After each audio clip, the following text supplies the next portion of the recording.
History very often defines our present. Unveiling this history is a fascinating adventure. It is like travelling back in time, where the past slowly reveals its secrets, much to our delight. The monuments and historical sites throughout the world are like windows to the past. Be it the Taj Mahal, the Statue of Liberty or the Great Sphinx of Giza, each one of them brings history back to life. Mauritius is no exception to the rule.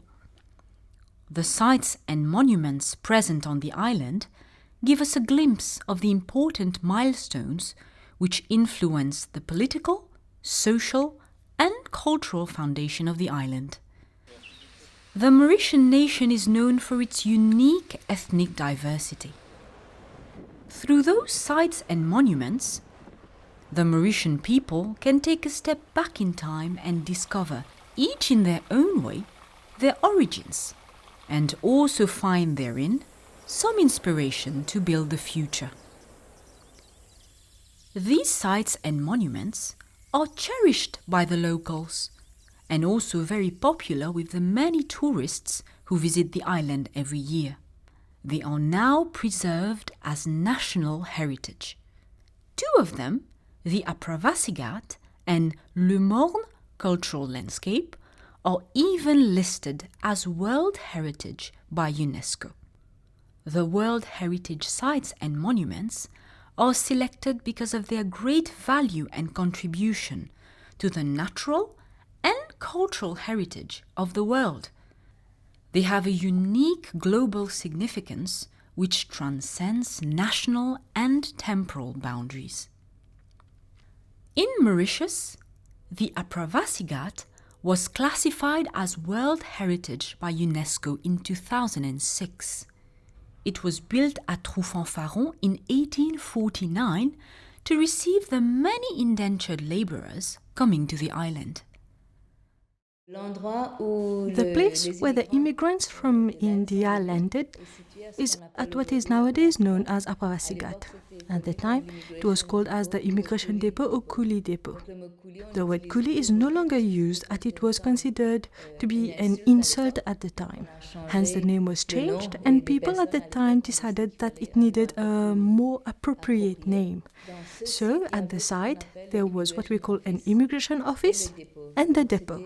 It was the place where the immigrants landed, where they were examined by doctors for any disease, etc.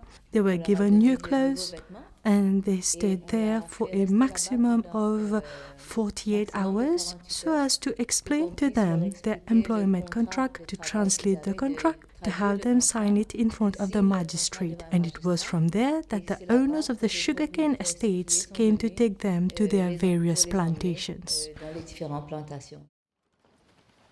The first indentured labourers reached Mauritius on board the ship Atlas on the 2nd of November 1834.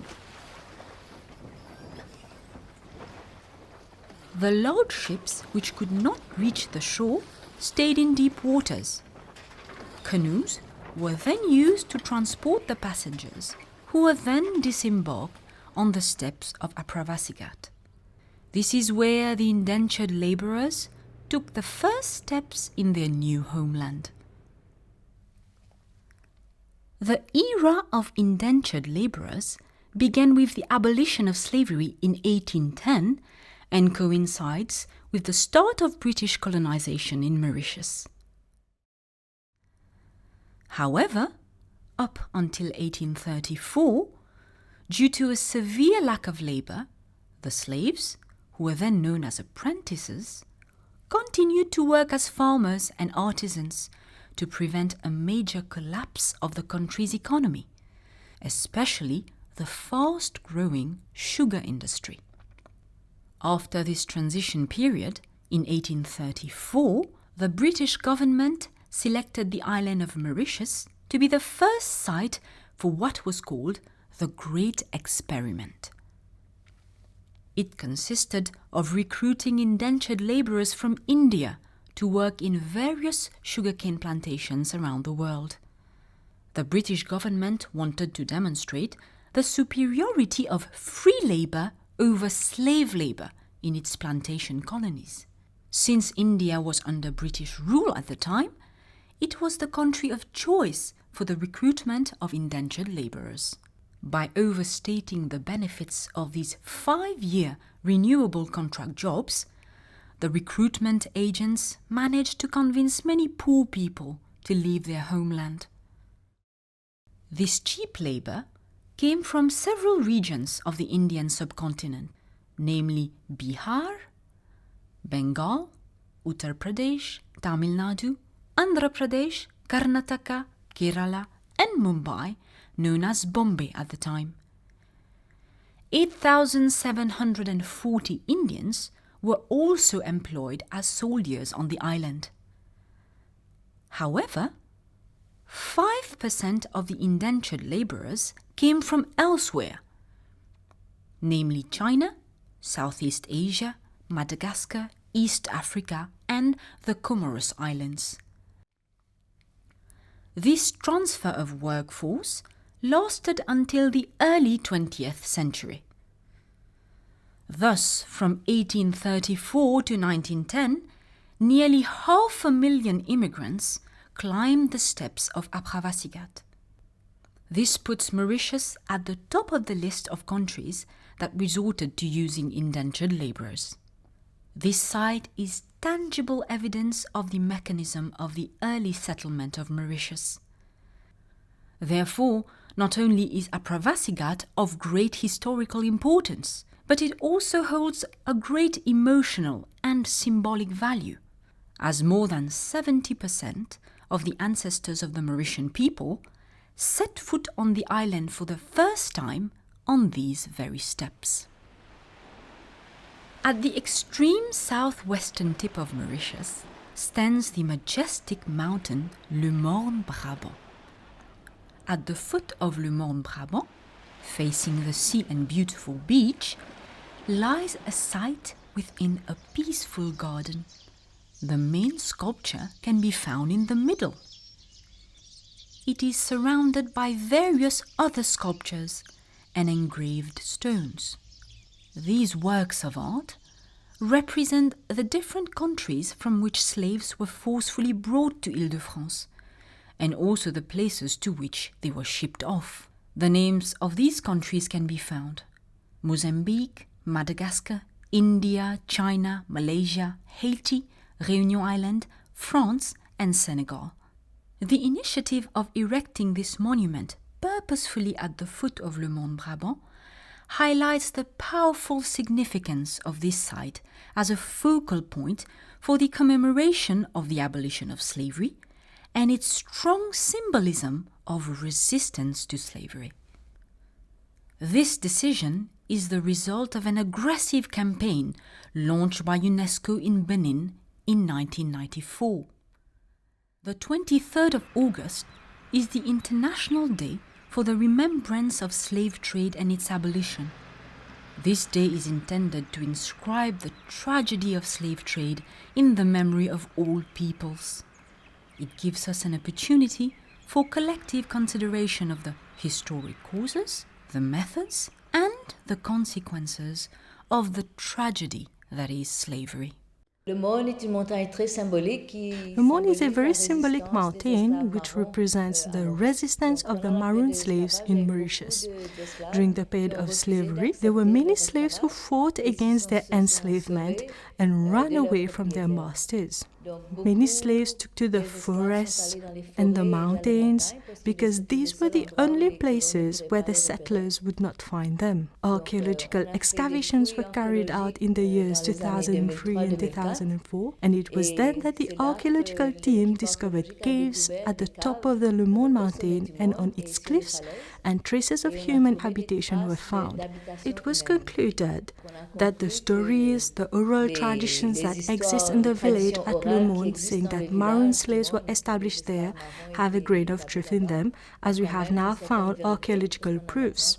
The Mauritian government applied to UNESCO to classify this site too as a World Heritage Site, and this was done 2 years after the Aapravasi Ghat in 2008.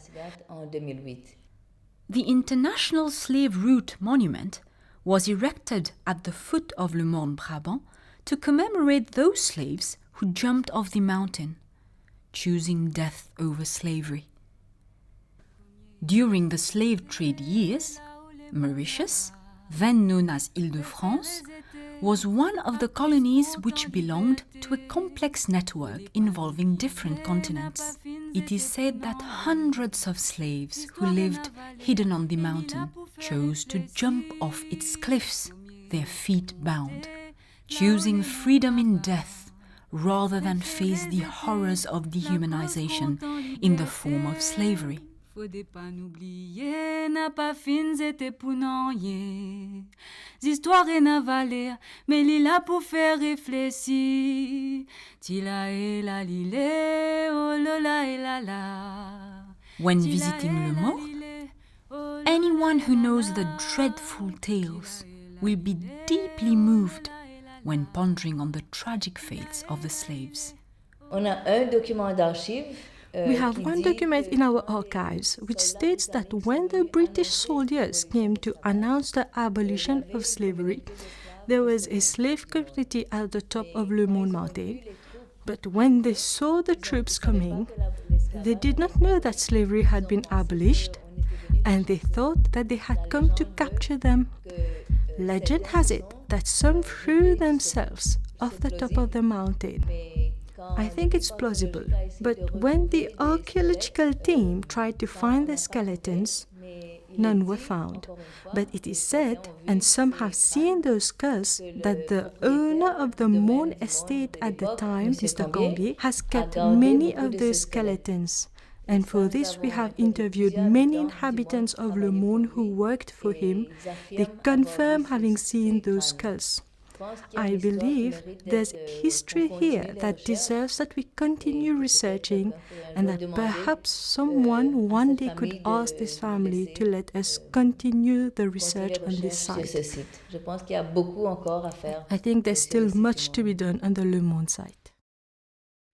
Ô île Maurice, ma mère patrie, multicolore est ta nature. Ô île Maurice, mon cher pays, multicolore est ta culture.